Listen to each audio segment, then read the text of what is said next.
Hello friends, this is Jaswinder. दोस्तों, कैसे हैं आप सब लोग। दोस्तों, इस वीडियो के अंदर हम ये समझने की कोशिश करेंगे। अभी सच में देवांग जी हैं, उनका थोड़ी देर पहले एक मैसेज आया था कि निफ्टी के बारे में और जो स्टॉक्स हैं उनके बारे में आप बताइए कि नीचे जा सकता है या ऊपर जा सकता है, एवरेज कहाँ करना है, इस तरीके का। तो दोस्तों, सबसे पहली बात तो मैं आप लोगों को एक क्लियर बात बता देता हूं। समझ लीजिएगा, आपको समझ में आ जाएगा कि मार्केट किस तरीके का पैटर्न मेंटेन किए हुए है। यहां पर मार्केट हम 15,000 के अराउंड के पास में है। क्या यहां से मार्केट 5%, 6%, 10% नीचे जा सकता है? ऐसी सोच। क्या मार्केट यहां से सीधा 12,000, 10,000 की तरफ जाएगा? ऐसी सोच। क्या मार्केट यहां से और ऊपर जाएगा? तो सबसे पहली बात तो ये है दोस्तों, हमें ये समझना ही बहुत जरूरी है, जो माइंड सेटअप है ना, वो उस तरीके से कर लेते हैं हम, तो हमें प्रॉफिट बनने से कोई रोक नहीं सकता। जो होने वाला है उस चीज के लिए समझ ले तो ये वीडियो दोस्तों स्पेशली उसी चीज के लिए है। इसके बाद मैं सुबह आप लोगों को एक स्टॉक्स के बेस के लिए भी मैं वीडियो बनाऊंगा। पर ये वीडियो ये समझने के लिए है कि निफ्टी और अभी बैंक निफ्टी किस स्टेज के ऊपर है। क्या यहां से मार्केट तेज गिर सकती है, या गिरेगी तो फिर कभी उठेगी नहीं, या फिर यहां से अगर ऊपर जाती है तो कितना ऊपर जा सकती है? ये क्वेश्चंस है ना आप लोगों के दिमाग में। मैं आपको एक बात बताया था दोस्तों, मैं इतना कॉन्फिडेंट क्यों हूं मार्केट को पॉजिटिव लेकर के। थोड़ा सिग्नल डाउन साइड का देता है तो हम सेल साइड में आ जाते हैं, पर ओवरऑल हमारा व्यू पॉजिटिव में होता है। चाहे सेल के भी हमारे टारगेट अचीव होते हैं, पर बड़े टाइम फ्रेम के ऊपर, यानी कि जो बिग गेम होता है, जो बिग बोलते हैं कि ट्रेंड क्या चल रहा है। दोस्तों, ट्रेंड अभी बहुत मजबूत है। यहां से निफ्टी मान लीजिए 15,000 से 2,000 करेक्ट भी होता है ना, तो वो भी एक बाइंग का मौका होगा। सिर्फ मैं आपको एक क्लियर बात बताया था दोस्तों, 17,000 से प्लस में हम मार्केट बहुत ज्यादा जल्दी देखेंगे। कंसोलिडेशन फेस है यहां पर इसका मतलब ये नहीं है कि यहां से डायरेक्ट ही 17,000 देखने को मिल सकता है। ये दिमाग में हमेशा रहेगा, क्योंकि 2-3% की करेक्शन मार्केट कभी भी दे सकता है। हो सकता है कि हमें 13,000 देखने को एक बार मिल जाए, ऐसा भी हो सकता है। वो लेवल्स के ऊपर आप लोगों को काम करना पड़ेगा। पर जो लोग इन्वेस्टमेंट करके बैठे हैं ना, क्वेश्चन दोस्तों उनके ऊपर आता है। क्योंकि जो इन्वेस्टमेंट करेगा वो अपना माइंड सेटअप उस तरीके से करेगा कि क्या हमें आने वाले 6 महीने के अंदर, 1 साल के अंदर रिटर्न मिलेगा बढ़िया वाला। ये माइंड सेट जो है ना, ये ही सबसे बड़ी चीज है। क्योंकि अगर मेरे को ये पता है ना कि निफ्टी को डेफिनेटली 17,700 जाना है, और ऐसा बहुत कम लोगों को पता होता है कि ऐसा होगा, क्योंकि हम ट्रेंड के साथ में, हमारे पास एक सिस्टम ऐसा है जो हमें साइकिल एग्जैक्टली बताता है कि मार्केट में साइकिल कहां पे क्लोज होगा। एशियन पेंट का जो साइकिल है वो ऊपर क्लोज हो चुका है। इन्फोसिस है, उसका साइकिल ऊपर क्लोज हो चुका है, लगभग क्लोज हो चुका है इन्फोसिस का। यानी कि वो ऊपर डगमगा सकता, मतलब रेंग सकता है, पर वो ऊपर मतलब छलांगे नहीं मार सकता। छलांगे वही स्टॉक मारेंगे जिनके बारे में मैंने आप लोगों को बताया है, और जिनकी पूरी रिपोर्ट मैं कल आपको दोबारा से देने वाला हूं, अपडेट करने वाला हूं। जो भी मुझे फॉलो कर रहे हैं उन लोगों को एक बेहतरीन मौका होगा, और उसके अंदर मैं क्लियर बताऊंगा आप लोगों को कि मार्केट के अंदर एवरेज करना है तो कहां पे करना है। दोस्तों, हम इस चीज के लिए बिल्कुल नहीं घबरा रहे हैं, जो बिल्कुल कॉन्फिडेंट हैं। अगर मान लीजिए बाई चांस मार्केट नीचे आता है ना, बाई चांस मान के चलिए, तो उसके लिए हमने एक अलग से बना के रखा हुआ है कि हमें वो इन्वेस्ट कर देना है। स्टॉक्स हमारे पास बहुत सारे होते हैं, किसी ने थोड़ा थोड़ा थोड़ा थोड़ा करके सभी में इन्वेस्ट करते चले जाते हैं। कोई ज्यादा डिप में मिलता है, जहां पे सपोर्ट लेवल होता है वहीं पे एंट्री लेते हैं हम। आप लोगों को एग्जांपल के लिए तौर पर मैं बताऊं, ओएनजीसी 96 सपोर्ट लेवल था, मैंने एग्जैक्टली आप लोगों को वहां पे बाय करने के लिए बोला था। समझ रहे हैं? और वहीं से ही देखिए 120 का उसने हाई लगाया, 96 से 111 121 का 120 का। सेम एक चीज और मैं आपको बता देता हूं, बहुत सारी चीजें समझने वाली, अगर आप इस चैनल के साथ में बने रहेंगे तो बहुत कुछ समझने को भी सीखने को भी मिलेगा। कुछ टेक्निकल्स की नॉलेज भी मैं देता हूं जो बहुत नॉर्मल चीजें हैं, किसी की भी समझ में आ जाएगी, पर आपको दिमाग में रखना बहुत जरूरी है। वो चीजें भी मैं बताता हूं। मारुति के अंदर दोस्तों 6830 का मैंने बताया था कि स्पोर्ट लेवल है, यहां पर वीकली स्पोर्ट क्लियर वीडियो बना करके स्पेशल मारुति का बताया था कि इसके ऊपर वीकली क्लोज नहीं देना चाहिए और देगा भी नहीं जितना एक्सपेक्टेड है, ठीक है ना। तो हमें तो एवरेज करनी है, क्योंकि जो उसका टारगेट है ना वो 8900 का है दोस्तों। आप बात को समझिए, जितना नीचे जाएगा उतना ही हमें प्रॉफिट ज्यादा चाहिए।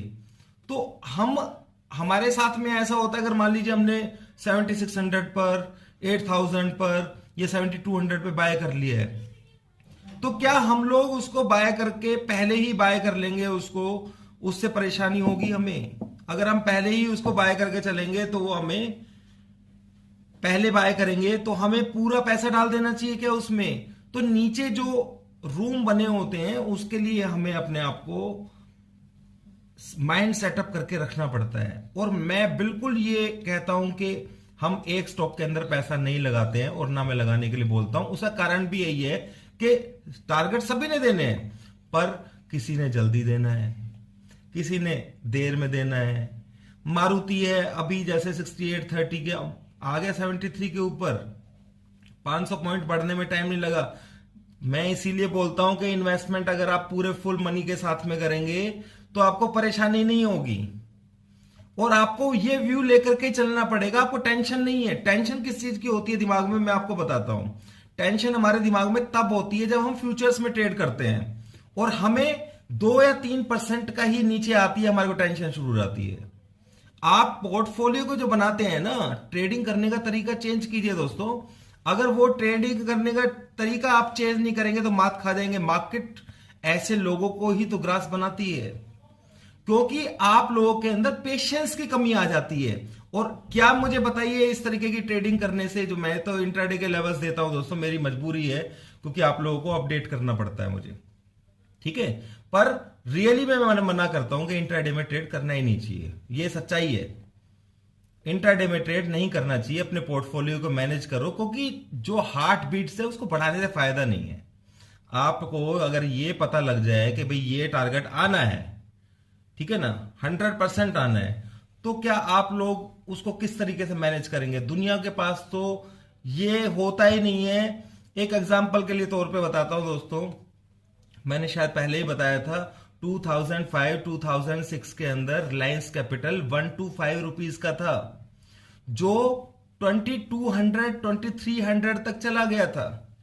अब 2300 तक अगर कोई स्टॉक चला जाता है और वहां से अगर वो 1000 पॉइंट गिर जाता है, तो नॉर्मल बंदा क्या करेगा, उसको बाय करेगा। 1000 रुपए गिरेगा तो वो सोचेगा ना कि मैं बाय कर लूं। पर अगर उसके पास कोई स्ट्रेटजी ऐसी है ही नहीं जिसके बेस के ऊपर वो बाय कर सकता है, उसको टारगेट 2500 का कहीं से कोई मिलता ही नहीं है, 100% कंफर्मेशन कहीं से है ही नहीं। आज देख लो 500-400, मेरे को नहीं पता कि अभी क्या रेट चल रहा है क्योंकि मैं उसको फॉलो नहीं करता हूं, पर मैंने देखा हुआ है कि 400-500 पॉइंट का, 500 रुपए का चल रहा है। बहुत सारे स्टॉक है। सूज लोन देख लीजिए, मैंने 2200-2300 बहुत प्राइस में देखा था, मैंने उसको 7 रुपए भी देखा। तो किसी ने अगर 100 रुपए में भी बाय किया होगा कि यार बहुत ज्यादा नीचे गिर चुका है, क्या मैं इसे बाय कर लूं, तो वो अभी आज की डेट में लॉस में होगा। इसीलिए जो मैं स्टॉक्स आप लोगों को देता हूं दोस्तों, मैं बात को समझिए, जो मैं पॉइंट, मैं एक ट्रेडर हूं, मैं उसी चीज की तकलीफ को बता रहा हूं जो एक नॉर्मल बंदे की होती है। अगर आपको टारगेट नहीं पता है ना कि ये इस लेवल को टच कर सकता है, मेरे मन में ये विश्वास है कि भाई ओएनजीसी को 157 जाना है। विश्वास नहीं, टारगेट है ये इसका, मैं आपको बता रहा हूं। मैंने 130 तो वैसे ही दे दिया था आपको, इसको 157 जाना है। मान लीजिए 177 के लिए हम ट्रेड कर रहे हैं, तो क्या ये 10 पॉइंट गिरेगा या नीचे गिरेगा तो हम घबराएंगे, क्योंकि मुझे पक्का पता है कि ये इस टारगेट को देना है इसने, तो मैं उसको एक्यूमुलेट करने की कोशिश करूंगा ना। 6 महीने में भी अगर मेरा टारगेट आएगा तो भी मेरे को बेनिफिट है ना। तो इसी तरीके से अगर मेरे पास किसी स्टॉक और किसी स्टॉक का टारगेट है कि भाई फॉर एग्जांपल के लिए मेरे पास मारुति का टारगेट है 8900 का, मेरे सिस्टम के हिसाब से मुझे पता है कि 8900 जरूर जाना है। ऐसा मुझे पता है कि भाई ये ऐसा नहीं कर सकता मेरे साथ कि ये 2000 चला जाए। समझ रहे हैं क्यों? क्योंकि मेरे पास सिस्टम है। मेरे सिस्टम के अंदर जो टारगेट रह जाता है उसे वो देना पड़ता है, वो चाहे यहां से 10% करेक्शन और दे करके उसके बाद दे, मैं उसके लिए तैयार हूं। वो ऐसा नहीं करेगा कि बहुत ज्यादा नीचे डिप करके दे देगा। हां, अगर मार्च की बात करें, मार्केट जो मार्च में गिरी थी वो एकदम से डाउन, एकदम फॉल आया था, पर वो स्पीड भी उसकी इतनी तेज स्पीड से थी और उसने सारा कुछ रिकवर किया और एक एक चीज के टारगेट्स हमारे आए थे। तो जब टारगेट पेंडिंग है दोस्तों, सभी आते हैं, हिंडाल्को से लेकर के बीपीसीएल, मारुति, सब कुछ।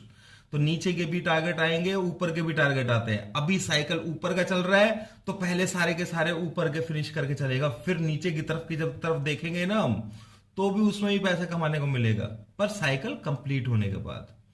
तो इसलिए अभी फिलहाल हमें यह चीज सोचनी नहीं चाहिए कि निफ्टी 10,000 आ जाएगी, ये ज्यादा नीचे चली जाएगी। ये बात मैं आपको बता देता हूं, अभी मत सोचिए।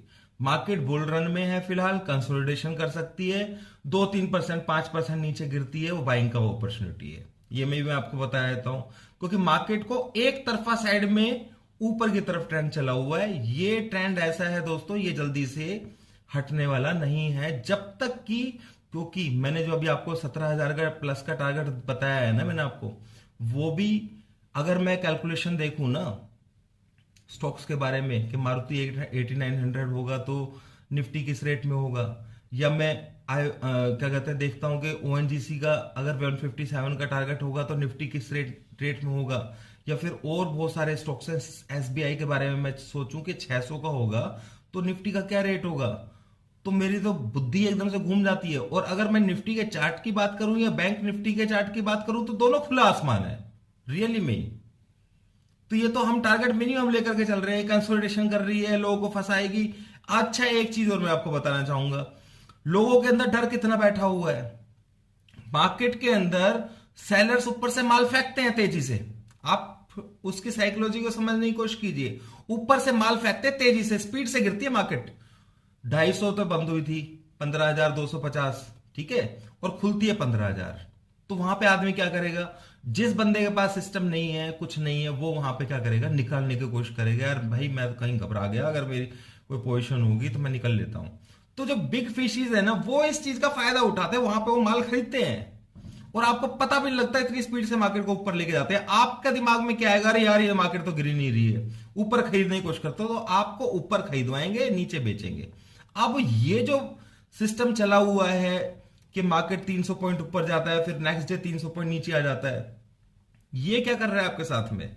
आपने सोचा है कभी? ये साइकोलॉजिकली एक चीज समझने की कोशिश कीजिए, ये सिर्फ इसलिए हो रहा है क्योंकि आप लोगों के दिमाग में डर बिठाया जा रहा है, मार्केट कभी भी गिर सकती है, कभी भी गिर सकती है, कभी भी गिर सकती है। आपकी जितनी पोजीशन सारी की सारी खाली कराई जा रही है।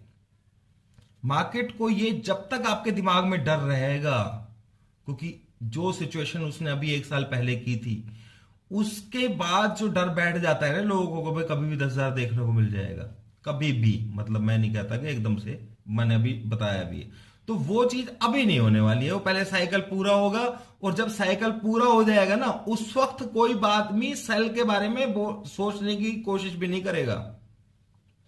दोस्तों 6200 निफ्टी चल रहा था आज से 2008 के अंदर, मैं अच्छी तरह, मुझे मालूम है, मैंने एक एक पॉइंट को देखा था, और वो 6200 भी बहुत बुलिश माना जाता था। उस वक्त मार्केट के अंदर ये सिनेरियो था कि 10,000 निफ्टी कभी भी आ सकती है। वहां से सीधा उसने 2100 दिखाया, सीधा 2100।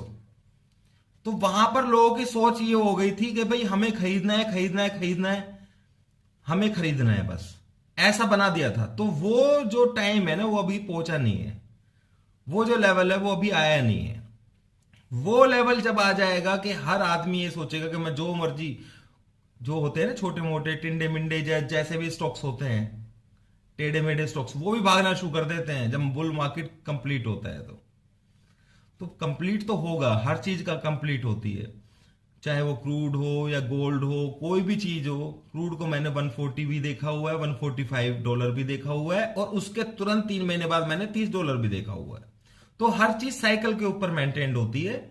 आपका साइकिल अच्छा है दोस्तों, तो कोई परेशानी उस कंडीशन में आपको, अगर साइकिल आपको समझ में आ गया है ना, तो आपको परेशानी नहीं होगी। ये मैं आपको बता रहा हूं। तो हमें क्या करना है, अपनी पोजीशंस जो होती हैं उसको बाय साइड में ही रखना है। मैं कल जो वीडियो बनाने वाला हूं दोस्तों, उसमें क्लियर बता दूंगा आप लोगों को कि कौन से स्टॉक्स के अंदर कितनी कितनी नीचे तक जाने की चांसेस हैं। ये वीडियो बहुत ज्यादा पावरफुल होगा, और उन लोगों के लिए जो रियली में दोस्तों, मैं उन लोगों के लिए ही वीडियो बना रहा हूं जो मुझे तहे दिल से फॉलो करते हैं। कॉन्फिडेंस लेवल को समझने की कोशिश कीजिए दोस्तों। और मैंने एक बात पहली वीडियो में बोली भी थी दोस्तों, गलती आदमी एक बार कर सकता है, बार बार नहीं कर सकता है, ठीक है ना। एक बार हुआ था मुझसे लास्ट मार्च के अंदर, ठीक है ना, पर टारगेट सभी के सभी आए थे। तो अभी हमने साइकिल को पकड़ा हुआ है, आप साइकिल के साथ में रहिए। टारगेट जैसे मैंने बताया, अभी पूरा बहुत बुलिश होने वाला मार्केट, पर यह हो सकता है कि यहां से लोगों की पोजीशन हल्का करने के लिए थोड़ा बहुत 13,000 तक चला जाएगा, थोड़ा और भी नीचे जा सकता है। ऐसी तो सोच हमेशा हमेशा दिमाग में रखनी चाहिए, और वो बाइंग अपॉर्चुनिटी होगी, तो उसके लिए पैसे अपने साइड में अलग से रखिए, बुक करते रहिए दोस्तों। इंडस बैंक रियली में ही 400 रुपए में, हमारे जो सीखने वाले हैं उन्होंने ही मेरे को बताया कि सर हमारे सिस्टम के हिसाब से इसका टारगेट 1100 और 1300 का है। 400 रुपए से लेकर के उसका 1100 तक का रन वो तो हजम कर गए, क्योंकि उनको कॉन्फिडेंस था सिस्टम के ऊपर, उन्हें पता है कि वो आना ही आना है, ठीक है ना। वो घबराए भी नहीं कहीं भी, किसी भी तरीके की सिचुएशन जो थी उनकी ऐसी घबराने वाली थी नहीं, क्योंकि उन्हें पता था। और इन्वेस्टमेंट जो करके बैठता है उसे घबराहट नहीं होती, वो ये सोचता है कि यार अभी 4 दिन पहले भी जब मारुति 7,000 से नीचे चल रहा था, 6900 के नीचे चल रहा था, तो उनसे मेरी फोन में बात हो रही थी, कहते सर ये किस तरीके से मारुति को नीचे ला दो, क्योंकि नीचे आएगा तो मेरे को और बाय करना है, क्योंकि उन्हें पता है कि नीचे आएगा तो हमारे को प्रॉफिट और भी ज्यादा मिलना है। आप सोचिए, उन्होंने बाय तो कर ही रखा है, पर नीचे एवरेज के लिए करने के लिए वो कह रहे हैं। अब मैं ये कभी नहीं कहता दोस्तों, ये मेरा एक रूल है कि एवरेज मैं कभी 10% से पहले करने के लिए बोलता ही नहीं, मना करता हूं। और 10% के बाद ही मेरे को जो हमारे सिस्टम के हिसाब से, अगर स्पोर्ट 15% नीचे पे है ना, तो वहीं पे ही बाय करना है, पहले बाय नहीं करना है। एग्जाम्पल ओएनजीसी का मैंने आप लोगों को बहुत अच्छे तरीके से दिया भी है इसका। तो दोस्तों मेरे ख्याल से आप लोगों को समझ में आया होगा। निफ्टी के बारे में मैंने पूरा समझाने की कोशिश की है आप लोगों को कि निफ्टी एक्चुअल में क्या कर सकता है आने वाले टाइम में। तो उस चीज को समझते हुए हमें यानी कि तैयार भी रहना है, और अपनी जो पोजीशंस है ना उसको होल्ड कर रखना है, टेंशन नहीं लेनी है। पर कुछ पैसा 30-40% ऐसा भी रखना है जो हम नीचे लगाने के लिए तैयार रखना है हमेशा। वो रखेंगे आप तो बहुत बढ़िया प्रॉफिट कमाएंगे, यकीन मानिए, सभी का टारगेट आएंगे स्पोर्ट्स लेवल के ऊपर। क्योंकि क्या होता है कि अब हमने कुछ माल तो ले ही रखा है ना, अगर हम नहीं लेकर के रखेंगे, बाय करके नहीं रखेंगे, और यहीं से डायरेक्टली टारगेट आ गया फिर, तो इसलिए नीचे के लिए भी गैप बना कर रखिए। और अगर नीचे नहीं आता तो कोई बात ही नहीं है, क्योंकि दोस्तों हमारे पास टाइम का कंट्रोल नहीं है। पहली चीज सिस्टम में वो हम ये सोचे, अभी किसी का मैसेज आया था सर मार्च में क्या टारगेट है। दोस्तों मैं मार्च के बारे में कुछ नहीं बता सकता कि मार्च में हो सकता है कि निफ्टी 20 पॉइंट भी ना बढ़े। बात का मतलब समझिए, टाइम को कंट्रोल नहीं कर सकते दोस्तों, टाइम भगवान होता है। तो कोई अगर ये बंदा बोलता है ना कि भाई टाइम को मैंने देख लिया, तो भाई तू तो भगवान बन चुका है। रियली में ही मैं आपको बता रहा हूं, जो प्राइस को अगर आप कंट्रोल कर सकते हैं वही बहुत बड़ी चीज है। अगर आप ये सोचते हैं कि मैं टाइम को कि भाई इतने टाइम बाद ये होगा, इतने टाइम बाद ये होगा, वो चीजें दोस्तों एक्यूरेट नहीं होती हैं। एक्चुअली एक्यूरेट नहीं होती तो फिर हमारे को डिस्टर्बेंस होती है उसमें। अगर प्राइस हमारे को एक्यूरेट मिल जाता है तो उससे बड़ी चीज कुछ भी नहीं है। मेरे ख्याल से दोस्तों आप लोग मेरी बात को समझ गए होंगे। उम्मीद करता हूं वीडियो अच्छा लगा होगा और समझ में आया होगा कि मार्केट में ट्रेड किस तरीके से करना है। और ये बहुत बड़ा समझने के लिए पॉइंट है मैंने जो दिया है, कि उससे माइंड सेटअप जो है ना वो आपका एक्चुअल में होगा सही तरीके से। आपको ट्रेड किस तरीके से करना है, और बिना डर के ट्रेड कीजिए दोस्तों। क्या डरने की जरूरत है, डैम श्योर पूरे फंड के साथ में पैसा लगाइए आप। देखिए अगर मार्केट 1 साल के अंदर डबल नहीं कर सकते, कर दे तो, बात समझ रहे हैं। पर जहां पे आप लालच करेंगे वहीं पे आपको टेंशन होगी, आपकी हार्ट बीट्स फालतू बढ़ेंगी। इसलिए टारगेट हमारे पक्के होते हैं, बाकी कुछ चीज के ऊपर हम फॉलो नहीं करते हैं। सिंपल सी चीज है, और हमें पता होता है कि लिमिटेड कितना नीचे आ सकता है। ठीक है, वो तो पूरे पैसे का लिया होता है, तो इसलिए हमें घबराहट नहीं होती है। अभी के लिए इतना ही दोस्तों, कल वीडियो जो बनाऊंगा मैं सारी चीज़ों को क्लियर करने की कोशिश करूंगा। Thank you very much.